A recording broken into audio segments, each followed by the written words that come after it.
ईरानी अवाम की जानिब से पाकिस्तान से इजहार तशक्कुर के मनाजिर सामने आ गए हैं कि तेहरान की सड़कों पर खास करके उनका जो स्क्वायर है ये इन इस्लामाबाद पाकिस्तान ऑन संडे, मतलब आज की तारीख में ये जो आतंक की फैक्ट्री वाला देश है वो देश वहां में लीड, वहां से वाइस प्रेसिडेंट आएगा, पाकिस्तान में आर्मी हेडक्वार्टर में बातचीत होगी, टेबल पे बैठा हो, और हम कहाँ हैं?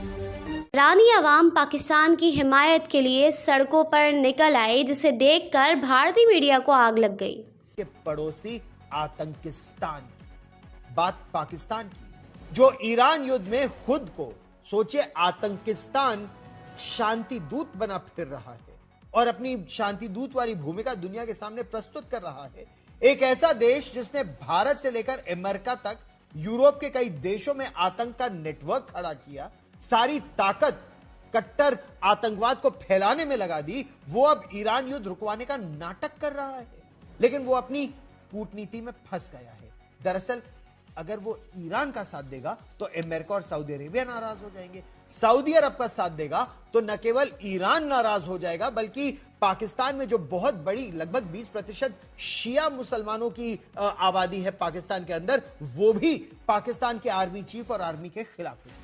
ऊपर से खाड़ी देशों से तेल ना आने से पाकिस्तान की अर्थव्यवस्था चरमरा रही है, डावाडोल तो पहले ही थी, कीमतें आसमान छू रही हैं। बलूचिस्तान से लेकर खैबर पख्तूनख्वा तक वहां के लोग आजादी की बात कर रहे हैं और पाकिस्तान में विद्रोह हो रहा है। ना उसकी कूटनीति में दम है, ना उसकी आर्थिक नीति में दम है, ना उसकी सेना में दम है, आतंकियों में दम भी कम होता जा रहा है, लेकिन वो युद्ध नीति में अब शांति की बात कर रहा है। समस्या तो यह है कि एक नाकाम मुल्क को कोई समझाए तो कैसे समझाए कि उसका एक बार फिर इस्तेमाल किया जा रहा है।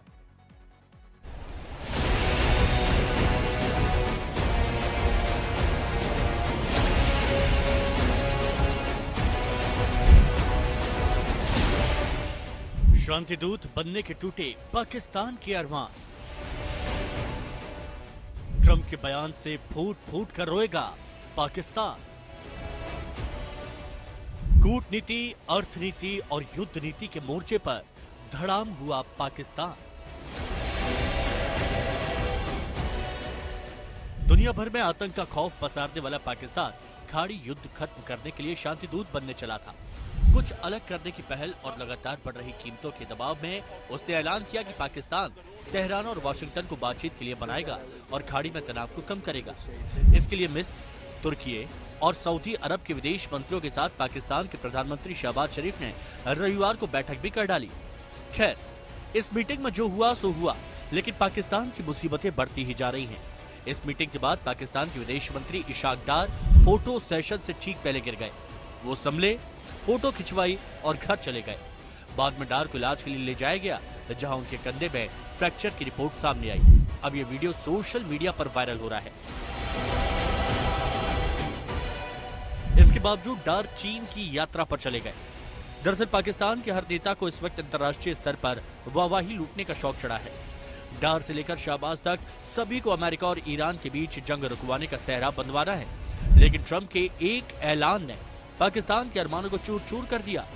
ट्रंप ने यू टर्न लेते हुए कहा कि अगर ईरान के साथ समझौता ना भी हुआ तो भी 2-3 दिन में अमेरिकी सेना लौट आएगी, क्योंकि हमने अपना लक्ष्य हासिल कर लिया है। नीचे कुछ लिखा हुआ है, उस फोटो के नीचे ये लिखा हुआ है राकेश जी के पार मीट, टाइम्स ऑफ इंडिया लिखता है पार मीट, हेडिंग है। उसके आगे लिखता है foreign ministers Badr Abdelatty of Egypt, Prince Faisal bin Farhan Al Saud of Saudi Arabia, Ishaq Dar of Pakistan and Hakan Fidan of Turkey in Islamabad Pakistan on Sunday. मतलब आज की तारीख में ये जो आतंक की फैक्ट्री वाला देश है, मैं तो आप बोल रहे थे ना कि मिनी पाकिस्तान, पाकिस्तान वो नाम है और वो देश है जो हमारे एक जर्रे के बराबर भी नहीं है। जहां से पूरी दुनिया में आतंकवाद पैदा होता हो, उसकी फोटो जब हम एक इस देश के सबसे लीडिंग अखबार में देखते हैं और ये देखते हैं कि वो जो ईरान और इजराइल और यूएस में जो चल रहा है उसमें इंटरवेंशन कर रहा है, तो मूड तो खराब होता है, मेरा तो खराब होता है राकेश जी, पता नहीं आप लोग का खराब होगा कि नहीं। फराज साहब एक सवाल का जवाब दे लीजिए, फिर मैं वाजपेयी जी के पास प्राइम मिनिस्टर सर एक छोटा सा सवाल। फराज साहब एक छोटा सा सवाल, आपको चंद्रमोहन जी को जी कई बार मेरे सवालों से दिक्कत हो जाती है, कुछ लोग तो आकर सिखा जाते हैं आपको ये वाला सवाल नहीं वो वाला सवाल पूछना चाहिए था। अब आप अपने घर 4 नेताओं की बैठक बुलाएं और बताएं कि राकेश पांडे इतने खराब एंकर हैं या इतने बढ़िया एंकर हैं, उनसे राकेश पांडे का क्या लेना देना या उनसे किसी और का क्या लेना देना। भाई ईरान कह रहा है उस बैठक से हमारा कोई लेना देना नहीं है, हम किसी भी तरीके से उसमें इन्वॉल्व नहीं है, पूरी दुनिया जाकर पाकिस्तान में बैठ जाए चर्चा कर ले, क्या उससे लेना देना है। ट्रंप कह ले कि पाकिस्तान कर रहा है, ईरान कह रहा है नहीं हो रहा है। अरे ईरान ने क्या हिंदुस्तान को बोला है कि तुम, अरे आपसे नहीं सवाल था चंद्रमोहन जी, रुक जाइए। ईरान के विदेश मंत्रालय की ऑफिशियल स्टैंडिंग है ये, मैं तो काउंटर ऑन रिकॉर्ड आपको बता रहा हूं सर, तो रुक जाइए, अभी रुक जाइए। फराज साहब से काउंटर क्वेश्चन था, रुक जाइए।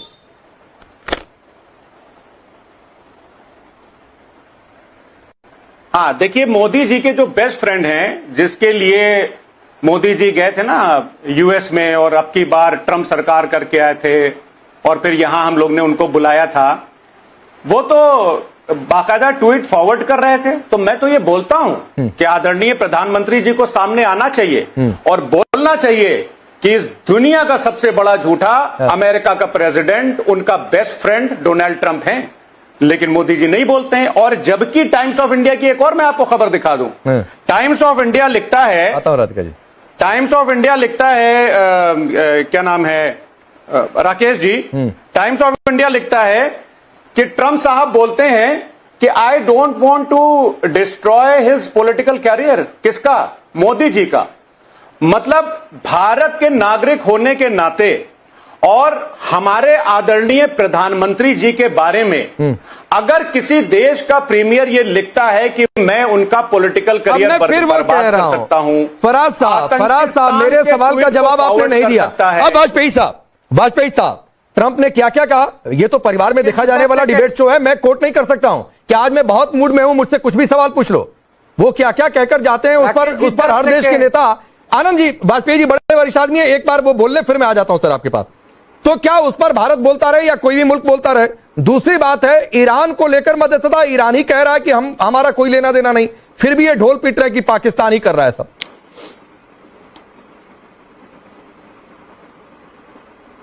देखिए, यही तो दिक्कत की बात है कि विपक्ष जो है मैच्योरिटी के साथ काम नहीं करता है, स्टेटमेंट नहीं देता है, और ये पाकिस्तान के गुणगान करने की जरूरत कहां से आ गई, हमें तो समझ नहीं आ रहा। इस वक्त युद्ध की स्थिति है और हमारे देश का कंसर्न है कि अपने नागरिकों की हर चीज से सहूलियत जैसे पहले चलती थी वैसे चलती रहे। तेल की समस्या हो, गैस की समस्या हो, क्राइसिस मैनेजमेंट ये सरकार लगी हुई है करने में। 30 दिन हो गए युद्ध को चलते हुए। पाकिस्तान थोड़ी डिबेट का विषय है हमारे पास। पाकिस्तान पे चर्चा करनी, अगर 3 मुस्लिम देश बैठ के कुछ बातचीत कर रहे हैं तो we are concern with that. हम लोगों का कोई सरोकार नहीं है।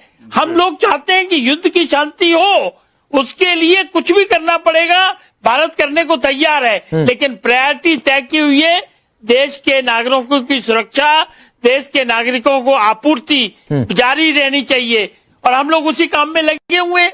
देखिए, हमारे सेल्फ प्रोक्लेम्ड विश्व गुरु जी के पास ये मौका था कि वो इंटरवीन करते और इस लड़ाई को रुकवा देते। जैसे भारतीय जनता पार्टी के बहुत सारे नेता, हमारे कुछ मीडिया के साथी भी, जब हमारे सेल्फ प्रोक्लेम्ड विश्व गुरु जी को विश्व गुरु बनाया था तो उन्होंने रशिया और यूक्रेन का भी युद्ध रुकवा दिया था। तो हमारे आदरणीय प्रधानमंत्री जी से हम लोगों को ये एक्सपेक्टेशंस थी कि वो इंटरवीन करते और असलियत में इस युद्ध को रुकवाते। लेकिन आज की तारीख में विश्व गुरु जी कहां हैं, हमको तो कुछ पता नहीं है। ठीक, आज क्या हो रहा है? आज मैं क्यों ट्रंप साहब का बार बार नाम ले रहा हूं? ट्रंप साहब एक बार बोलते हैं कि आपको ईरान से तेल नहीं लेना है, हम बोलते हैं यस सर। ट्रंप साहब बोलते हैं कि आपको धीरे धीरे रशिया से तेल लेना कम कर देना है, हम बोलते हैं यस सर। ट्रंप साहब बोलते हैं कि बर्बन विस्की से 150% से आप टैरिफ घटा करके 100% करिए, हम बोलते हैं 100% नहीं 50% हम बोल देते हैं यस सर। ट्रंप साहब का आदेश आता है कि कॉटन पर इंपोर्ट ड्यूटी 0% करिए, हमने कॉटन पर इंपोर्ट ड्यूटी 0% कर दी। फिर ट्रंप साहब आदेश देते हैं कि अच्छा चलिए रशिया से थोड़ा बहुत तेल आप ले लिए, हम कहते हैं यस सर। मतलब हमने हमेशा तरह से दुनिया को राह दिखाई। और आज की तारीख में लेकिन आनंद दुबे सवाल तो ये आ रहा था ना कि पाकिस्तान की वकालत क्यों? अब तो किसने किसकी बात मानी, उस पर फराज साहब लेकर जाने लगे। यही हो रहा है ना, यही कहना चाह रहा है। लेकिन एक बड़ी मूवी मुझे आज याद आ गई, उसका गाना भी याद आ गया कि दुश्मन ना करे दोस्त ने वो काम किया है, उम्र भर का गम हमें इनाम दिया है। मूवी का नाम बताइए, पता क्या? आखिर क्यों, यह मूवी का नाम था। और सवाल भी अब यही हो रहा, आखिर क्यों? ऐसा क्या हो गया है देश के अंदर जो लंबी लंबी कतारों में लोग खड़े हुए हैं, लाइन लगी हुई है सिलेंडरों के लिए, 5,000 रुपए में 3,500 रुपए में सिलेंडर निकला। अनऑर्गेनाइज सेक्टर तबाह हो रहे हैं, बंद हो रहे हैं, लेकिन साहब प्रचार प्रसार में व्यस्त हैं। आप गए झप्पी पा मुंह खोल खोल के हंसेंगे, हर किसी के लिए होंगे। क्या हुआ इतने सालों में आपकी दोस्ती का, आपकी फॉरेन पॉलिसी का? हर किसी के गले आप लगे जा करके, लेकिन क्या नतीजत हुए? सवाल छोटा पाकिस्तान कहना सही है, नहीं, सवाल पूछने का यही तरीका है कि छोटा पाकिस्तान कहेंगे और कोई तरीका नहीं है कि पाकिस्तान जो बढ़ चढ़ करके हिस्सा लेने की कोशिश कर रहा है। करे कोशिश, ये हमारे पास अभी भी करे कोशिश, हम नहीं करे कोशिश। हमारा भारत सक्षम है भाई, हम भारत के लोग। चलिए ये फैक्ट भी दे दूंगा। राधिका खेड़ा भारतीय जनता पार्टी। अब चलिए आपके आखिर क्यों का सवाल ले रहा हूं, आपके आखिर क्यों का सवाल ले रहा हूं, पाकिस्तान आपके आखिर क्यों का सवाल। आनंद जी और फराज साहब को एक साथ मेरे साथ स्क्रीन पर रखिएगा। 1 मिनट रुक जाइए सर, 1 मिनट रुक जाइए। लेकिन दिक्कत पाकिस्तान की है। कूटनीति के मोर्चे पर वो बुरी तरह मात खा रहा है। एक तरफ वो अमेरिका को भी नाराज नहीं करना चाहता, तो दूसरी तरफ ईरान का समर्थक होने का भी दम बढ़ता है। लेकिन इस बार जंग में कई देशों के शामिल होने से वो बुरी तरह फंस गया। अभी पिछले साल सितंबर में ही उसने सऊदी अरब के साथ रक्षा समझौता किया था, जिसमें सहमति बनी थी कि किसी एक देश पर हमला दोनों पर हमला माना जाएगा। अब जरूरत पड़ने पर सऊदी अरब का साथ देता तो भी फंसता, और ना देता तो भी फंसता। वैसे शांति दूत बनने की उसकी चाहत बिगड़ती अर्थव्यवस्था को पटरी पर लाने की मजबूरी से उपजी है। पाकिस्तान में तेल का 70% हिस्सा हॉर्मुज से आता है। खबरें हैं ईरानी अवाम की जानिब से पाकिस्तान से इजहार तशक्कुर के मनाजिर सामने आ गए हैं। तेहरान के वली असर स्क्वायर पर एहतजाजी मुजाहरे की सोशल मीडिया पर वीडियो वायरल है, जिसमें देखा जा सकता है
तो ये थी आज की वीडियो। अगर आप भारतीय मीडिया का रिएक्शन देखना और सुनना पसंद करते हैं तो ज़ेर क्रिकेट को सब्सक्राइब करें, बेल आइकन पे क्लिक कर लें ताकि जैसे ही कोई नई वीडियो आए आपके पास फौरन से नोटिफिकेशन आ सके।